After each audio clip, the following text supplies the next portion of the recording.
여러분 안녕하십니까? 헬로티비 부산 뉴스입니다. 부산은 지금 다양한 공연과 축제로 들썩이고 있습니다. 코로나 이전으로 돌아간 듯한 분위기인데요. 국내 대표 수산물 축제인 부산 자갈치 축제도 13일 저녁 화려한 개막식을 열었는데요. 코로나19 이후 3년 만에 축제가 열리면서 자갈치 시장은 모처럼 활기를 되찾았습니다. 북적이는 축제 현장에 안수민 기자가 다녀왔습니다. 고기를 잡기 위해 맨손으로 물에 뛰어든 사람들. 수십 마리 물고기들이 잡힐 듯 말 듯 아슬아슬하게 소나기를 벗어납니다. 여러 차례의 시도 끝에 광어에서 참돔까지 물고기를 움켜쥡니다. 잡은 물고기는 즉석에서 회로 떠먹습니다. 살아있는 거 직접 잡아가 먹으니까 쫄깃쫄깃하고 맛있어요. 바로 옆에는 볼풀장이 차려졌습니다. 사람들은 바지를 걷어올리고 노란색 공을 찾느라 분주합니다. 100분의 1의 확률로 황금 물고기를 찾을 수 있는 행사입니다. 황금이든 공일까 설레는 마음으로 열어봤지만 꽝. 하지만 모처럼 즐거운 시간을 보낸 것 자체가 황금 같은 추억입니다. 오늘 황금 한돈 든다고 해서 이거를 하게 참여하게 됐는데 이거 건어물 세트 받게 됐어요. 재밌고 즐거웠습니다. 오래간만에 즐거움을 느낀 것 같아요. 고소한 가을 전어와 새우, 전복을 맛볼 수 있는 마천국관 역시 사람들로 문전성시를 이룹니다. 남항 항만부지 공영주차장에 마련된 무대에서는 매시각 흥겨운 공연이 이어집니다. 13일 저녁 화려한 불꽃쇼와 개막 축하 공연을 시작으로 자갈치 버스킹 콘서트, 젊은 층을 사로잡는 DJ EDM 파티, 가요 한마당 등 축제 기간 내내 볼거리가 다양합니다. 29회까지 최고 인파 5천 명이 왔습니다. 개막식에만. 우리 자갈치 시장은 저렴하고 신선한 수산물을 많이 드립니다. 많이 찾아오이소. 올해로 29번째를 맞은 자갈치 축제는 일요일 2030 세계박람회 부산 유치를 기원하는 2,900인분의 세계 최대 회비빔밥 만들기와 음악 경연 무대를 끝으로 마무리됩니다. 헬로티비 뉴스 안수민입니다.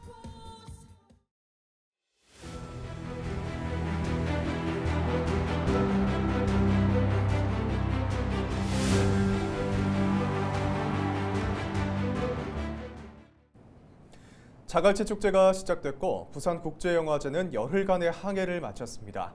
3년 만에 정상화된 축제는 더 이상 영화인들만의 행사가 아니었다는 평가인데요. 해운대를 벗어나 부산 곳곳의 랜드마크에서 영화가 상영되면서 영화도시 부산의 분위기를 영화팬들은 오랜만에 만끽할 수 있었는데요. 차선은 기자가 올해 부산국제영화제가 남긴 기록들을 짚어봤습니다. 올해 부산국제영화제 총 관객 수는 16만여 명, 코로나19 여파로 축소 운영했던 지난해 총 관객 7만여 명에 비해 2배 이상 늘어났습니다.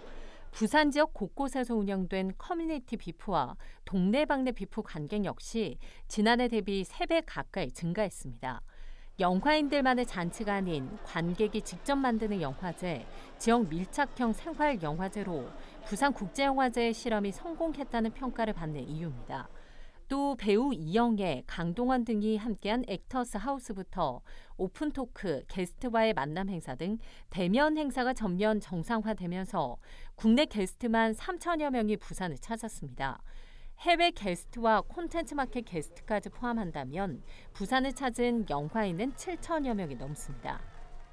สำหรับ Busan International Film Festival รู้สึกว่าเป็นงานที่ดีมากๆเพราะว่ามีการแบบ support Asian film แล้วก็ทำให้เราเหมือนแบบได้ก้าวเข้ามาสู่อีกมาตรฐานหนึ่งในการผลิตผลงานอะไรอย่างเงี้ยค่ะก็ถือว่าอินสไปร์พวกเราคนทำงานในประเทศไทยมากๆแล้วก็แบบถือว่าเป็นก้าวสำคัญอีกก้าวหนึ่งของวงการภาพยนตร์ไทยค่ะ 아시아 영화의 미래를 이끌 신인 감독들도 발굴됐습니다.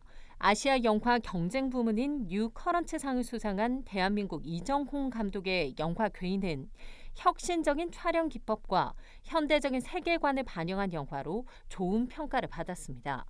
특히 영화 괴인은 뉴 커런트 상을 비롯해 아시아 영화진흥기구상, 크리틱 비상 등 3관왕에 올랐습니다.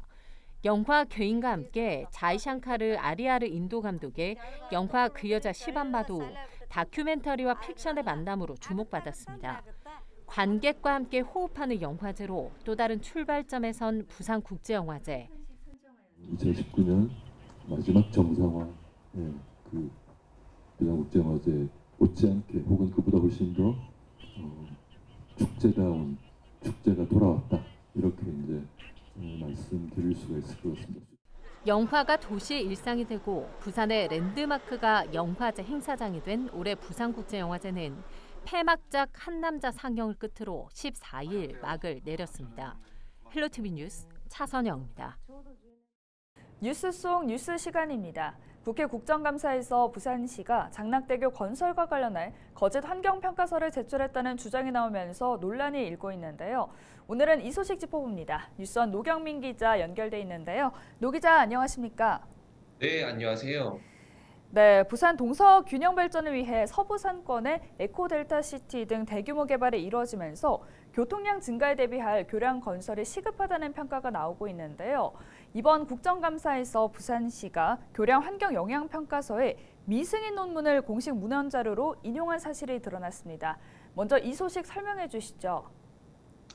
네, 지난 11일 국회 환경노동위원회에서 열린 국정감사에서 이은주 정의당 의원이 이 부산시가 부산진해 경제 자유구역 장락대교 건설 사업의 이 소규모 환경 영향 평가서에 이 학회에서 승인받지 않은 논문을 이 공식 문헌 자료로 인용했다고 문제 제기하면서 논란이 일었습니다. 강서구 생곡동과 에코델타 시티를 연결하는 이 장락대교는 이 대저대교와 엉궁대교와 함께 20여 년 전에 계획이 수립된 이 서부산권 연결 교량인데요. 이 수년간 환경 문제로 인해 아직 첫 삽도 뜨지 못한 상태입니다. 부산시는 앞으로 서부산권 입주민들이 증가할 것을 고려하면 이 반드시 교량을 지어야 한다는 입장이지만 환경단체는 큰고니 등의 이 멸종위기 생물 서식지 훼손 등을 이유로 이 반대하고 있는 상황입니다. 이은주 의원과 이 환경단체 습지와 새들의 친구가 이번 국정감사에서 문제 제기하고 있는 점은 이 올해 6월 보안지시가 내려진 환경영향평가서인데요. 이 부산시가 평가서를 제출하면서 이 학회에서 승인받지 않은 논문을 공식 참고 문헌으로 기재한 점을 비판하고 있습니다. 환경 영향 평가서에 인용된 논문이 어떤 겁니까? 네, 두 가지가 있습니다. 먼저 낙동강 하구 철새 도래지에서의 곤이류 서식지 분석과 이 겨울 철새에 대한 낙동강 하류 둔치 지역의 복원 효과 및 가능성이라는 제목의 논문들인데요. 네. 이 부산시가 논문을 투고했다는 이 한국조류학회와 한국환경생태학회에서 이 논문이 학회지에 출판되지 않았고 이 게재 불가 결정이 난 것으로 전해졌습니다. 이 두 참고 문헌은 이 현 부산시 고위 공무원이 작성했는데요. 이 사업 추진을 맡은 이 공무원이 직접 논문을 인용한 것에 대해서도 이 환경단체가 비판을 제기하고 있습니다. 지난 11일 열린 국정감사에서는 이 낙동강 환경영향평가서에 대한 질의가 이어졌는데요. 이 학회에서 승인되지 않은 예비 논문을 평가서의 이 공식 문헌 자료로 인용하는 게 가능한가라는 이은주 의원의 질문에 이 홍동군 낙동강 유역 환경청장은 이 환경청에서 최종 판결은 내리지 않았지만 거짓 및 부실 소지가 있다면서도 이 거짓 부실 판결위원회를 거치지 않고 반려할 수 없어서 이 전문기관의 검토를 의뢰한 상태라고 답했습니다. 하지만 부산시 입장은 조금 달랐습니다. 이 정식 논문이 아니었다는 점은 인정했지만 이 장기간에 걸쳐 낙동강을 모니터링한 조사 결과를 토대로 이 논문을 작성했기 때문에 이 사실관계에는 문제가 없다고 반박했고 이 환경단체에서 지속적으로 이 교량 건설에 발목을 잡고 있다는 비판도 제기했습니다. 부산시는 최근 장락대교 영양권의 멸종위기 생물에 대한 조사를 마쳤고 이르면 올해 11월 이 평가서를 다시 환경청에 제출한다는 계획입니다. 네, 지금까지 서부산 장락대교 미승인 논문 인용 논란에 관해 뉴스원 노경민 기자와 함께했습니다. 수고하셨습니다. 네, 감사합니다.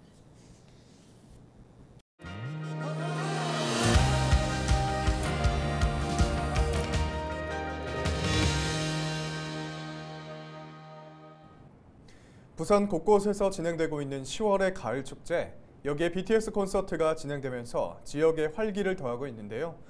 2030 세계박람회의 부산 유치를 위한 BTS 콘서트가 열리고 지자체에선 저마다의 전략으로 유치 분위기를 띄우고 있습니다.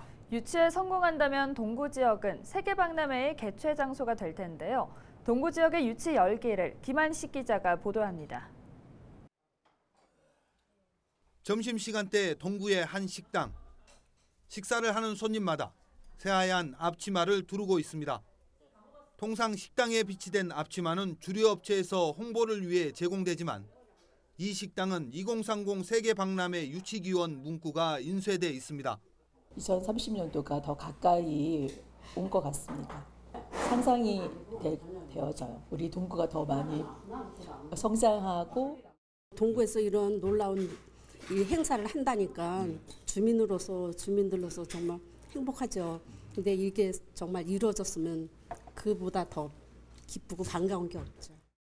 해당 앞치마는 동구청에서 제작해 지역 식당에 배부한 겁니다. 2030 세계박람회 유치에 대한 관심을 높이기 위해 아이디어를 모았는데 실제 현장의 반응도 좋습니다. 이걸 왜 줬느냐 물어봤고 그러거든요. 그럼 이 엑스포 유치하고 다 반응은 참 다 좋습니다. 관심 많이 가져요. 거리에도 박람회 유치 분위기가 뜨겁습니다. 세계박람회 공식 깃발과 BTS를 상징하는 보라색 깃발이 거리마다 펄럭입니다. 각 동마다 주민들로 구성된 유치 홍보단까지 꾸려졌습니다. 각 동마다 엑스포 유치 단원들이 전부 다 확보가 되어 있는 상태고 부산 서포터단과 협력을 내가지고 꼭 우리 부산 북강에서 유치가 될 수 있도록. 부산이 2030 세계박람회를 유치할 경우 동구의 앞마당인 북항 일대는 박람회의 무대가 됩니다. 이에 따라 동구는 자체적으로 사용하는 물품에 유치 홍보 문구를 넣고 다양한 이벤트를 개최하고 있습니다.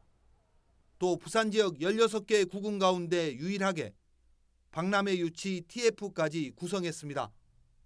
이와 더불어 민간단체와 기업 등을 대상으로 홍보활동을 펼치는 등 유치 열기를 띄우고 있습니다. 구는 침체된 지역에 새로운 활력소를 불어넣을 수 있는 기회인 만큼 세계박람회 유치 지원을 아끼지 않겠다는 계획입니다. 경제 효과는 물론이고 각종 SOC 사업이라든가 이런 것들이 우리 동구를 중심으로서 펼쳐지기 때문에 원도심하고 같이 상생 발전이 되어야지만이 이 진정한 이 성공이다라고. 전 세계인들의 축제 세계박람회. 2030년 세계인들을 한자리에 모으기 위한 유치 열기가 그 어느 곳보다 뜨겁게 달아오르고 있습니다. 헬로티비 뉴스 김한식입니다. 15일 부산 아시아드 주경기장에서 열리는 BTS 콘서트의 부대 행사인 라이브 플레이 실황 중계가 부산항 국제 여객터미널 야외 주차장과 해운대 해수욕장에서 진행됩니다. 해운대구는 2030 부산 세계박람회 유치기원 콘서트인 BTS Yet to Come인 부산의 실황 중계 당일인 15일 관람객 안전관리와 질서 유지를 위해 100여 명의 해운대구 직원을 투입합니다. 또 행사장을 4개 구역으로 나누어 관람객의 밀집도를 최대한 낮추고 통행로를 확보하기로 했습니다. 해운대 해수욕장 104장에 마련될 특설 무대는 가로 15m, 높이 8m의 대형 스크린이 설치되며 별도 인증이나 예매 없이 오후 5시부터 자유롭게 입장할 수 있습니다. 부산항 국제 여객터미널 야외 주차장에서도 라이브 플레이 행사가 진행되며 대형 스크린으로 실황 중계될 예정입니다. 부산시와 월드 엔젤피스 예술단이 2030 부산 세계박람회 유치 홍보를 위한 업무 협약을 체결했습니다. 13일 박형준 부산시장을 비롯해 김충석 월드 엔젤피스 예술단 이사장 등이 참석한 가운데 부산시청에서 협약식이 진행됐습니다. 양 기관은 이번 협약에 따라 세계박람회기구 총회 및 실사팀 대응과 국내외 공연 등 2030 부산 세계박람회 유치를 위해 상호 협력할 계획입니다. 월드 엔젤피스 예술단은 부산의 미래문화예술 인재 육성을 목적으로 설립된 청소년 예술단체로 지난 2020년부터 2030 부산 세계박람회 유치 홍보 공연을 4차례 개최한 바 있습니다. 이상으로 뉴스를 마칩니다. 저희는 언제나 지역민 여러분과 함께하겠습니다. 시청해주신 여러분 고맙습니다.